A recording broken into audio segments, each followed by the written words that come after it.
to you today about the council budget and council finance and how that's affected you and the services we provide.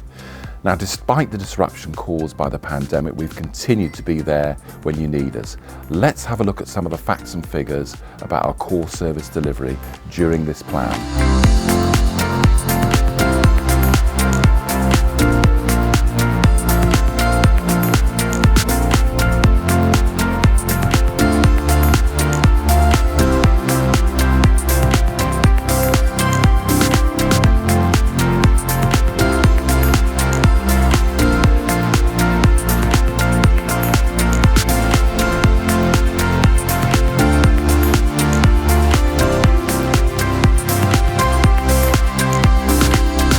Financially, like other councils, we've continued to experience huge reductions in council income streams. Unlike a lot of other councils up and down the country that have cut services, we haven't. We've adopted a strategy of commercial property investment. This forward-thinking strategy for us is expected to contribute a net income of £4.5 million next year and every year thereafter, and is playing a significant role in funding the services which we know are really important to you. We've also had another very successful year with our bids for grants from government, and we've brought in millions of pounds to help us fund our ambitions around tackling homelessness, the environment and regeneration, for example.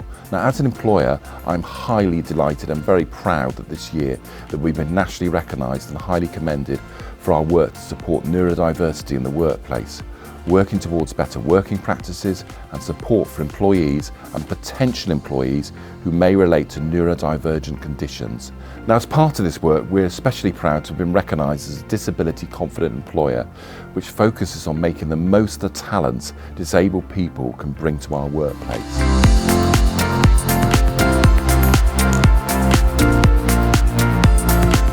Our commitment towards making our district council carbon neutral by 2030 is a key priority, and it's embedded in absolutely everything we do. We have installed electric vehicle charge points in a lot of our council-owned car parks across the district, and we've also supported parish councils in them doing that for themselves.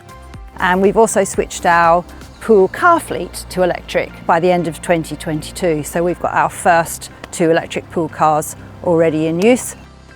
So, water in Taunton, Wellington and Minehead, we've been able to provide free tap water drinking stations this year. So we've worked with Wessex Water and Somerset County Council.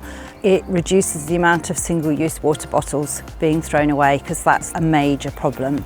We've done lots of tree planting. We've planted over 800 trees in our open spaces, helping to tackle climate change. We've also, earlier this year, acquired 4 acres of land at Cotford St Luke to be kept in public ownership, and that will support our environmental and ecological work. In June, we expanded the Taunton East Girder trial, which has been really successful here, to Minehead, and that sort of gives a zero carbon green alternative for people to get around the town, for residents and for visitors. And we further reduced unnecessary water consumption through rolling out waterless urinals in our Somerset West and Taunton owned public toilets. And then finally, we're working in partnership with the social enterprise lender Lendology, and we put in place a way for local homeowners to access low interest loans so that they increase the energy efficiency of their homes, which will support a reduction in carbon emissions and reduce their energy bills in the process.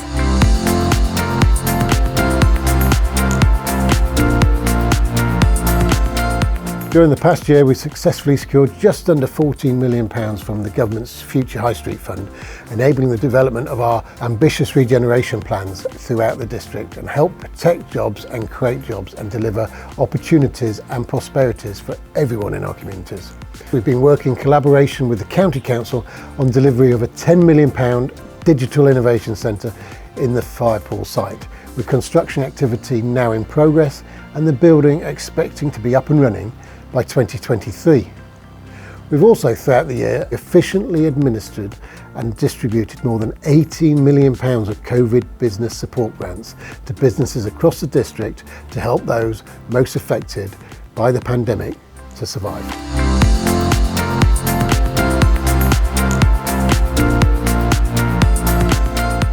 Our parks and open spaces have probably never been as important to people as they have been over the last couple of years. They've played a vital role as places for us all to relax, exercise and meet friends and family safely. Keeping these places attractive, tidy and welcoming is really important to us, and so I was delighted that during 2021-22, 7 of our parks and open spaces were recognised by the Green Flag Award scheme as being some of the very best in the country, and that's all thanks to the hard work of the Council's ground team and local volunteers. Also, Minehead, Taunton and Wellington have each received awards in this year's South West and Bloom competition.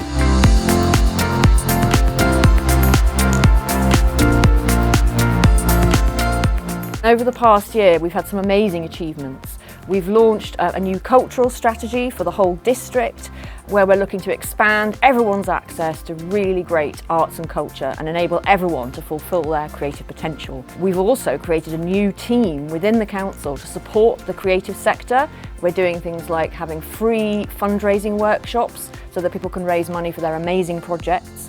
So all over the summer we had amazing events right throughout the town at the Brew House in Goodlands Gardens. We had outdoor theatre, we had our first Pride Festival. We're really proud of our Pride Festival and the amazing new Rainbow Path in Goodlands Gardens, which is really putting Taunton on the map culturally. And also in the past year we've expanded funding for community arts projects. It's vital that everyone, no matter where you live in this district, no matter who you are, you have access to arts and culture on your doorstep.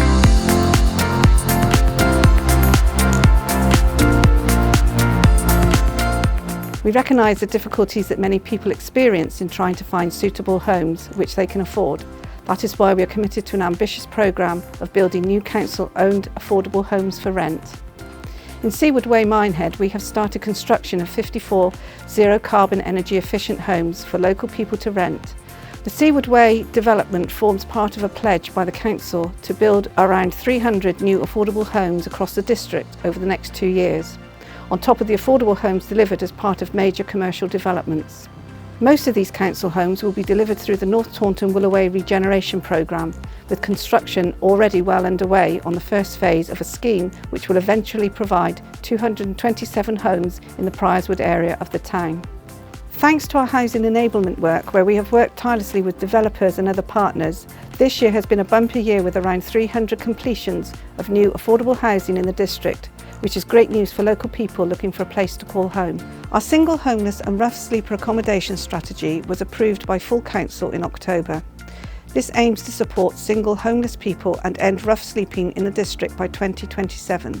Working in partnership with the YMCA Dulverton Group, we have acquired and transformed the Gascony Hotel in Minehead into 18 units of accommodation for people on the next step of their journey from homelessness to independence. We are also in the process of purchasing 2 new homes to provide additional bed spaces for people who are experiencing homelessness.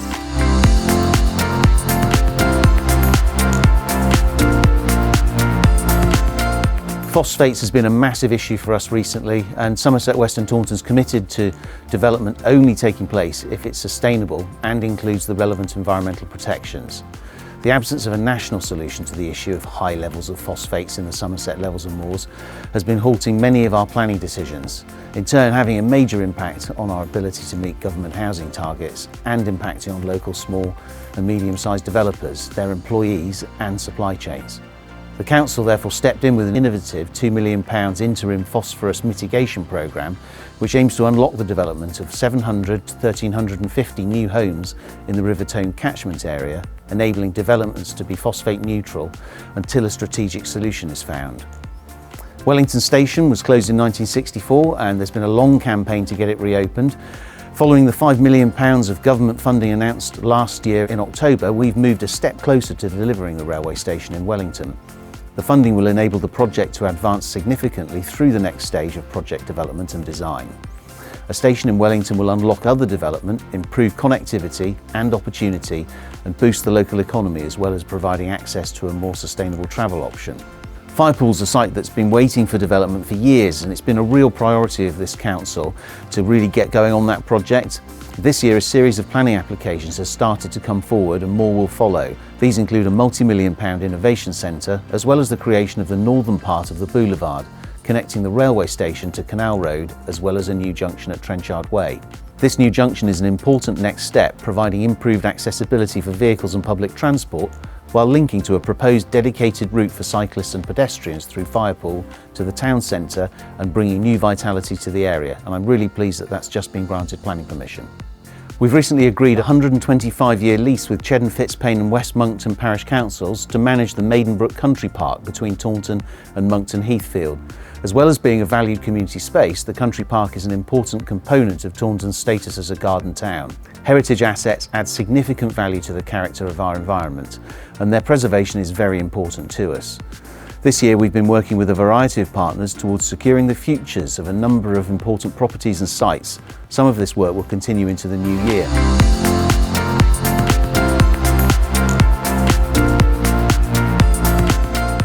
In Somerset West and Taunton, we are blessed with a wide variety of people and groups who care passionately about others who may be struggling in their daily lives. This is why I'm proud that this year we have been able to continue to provide significant community and voluntary sector funding, helping provide a lifeline to charities, voluntary and community groups working tirelessly across the district. I'm also proud of the work we do with partners, whether it be with the Taunton East Development Trust in relation to the £100,000 grant they have received to support vulnerable people in the community with their council tax arrears or utility bills. I'm also proud of the work we do with Fair Share South West, where we assisted in setting up a pantry in Robarton. This provides food for those struggling to put food on their plates at a reduced cost, and hopefully soon more pantries will open in Rockwell Green and Minehead.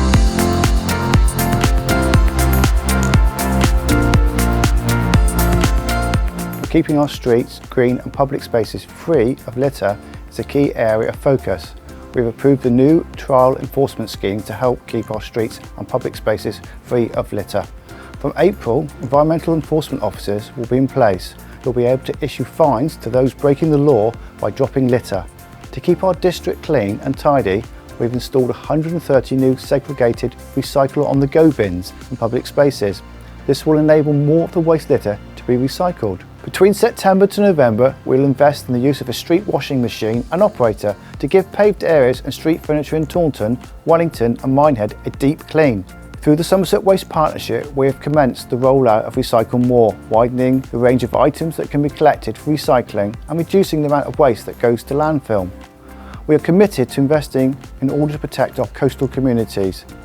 Following on from our £1 million investment to rebuild the Splash Point Sea Defence Wall in Watchet after it was destroyed in the winter storms of 2019-2020, we've invested a further £750,000 into the coastal community to replace a section of the East Quay Wall to preserve its integrity well into the future.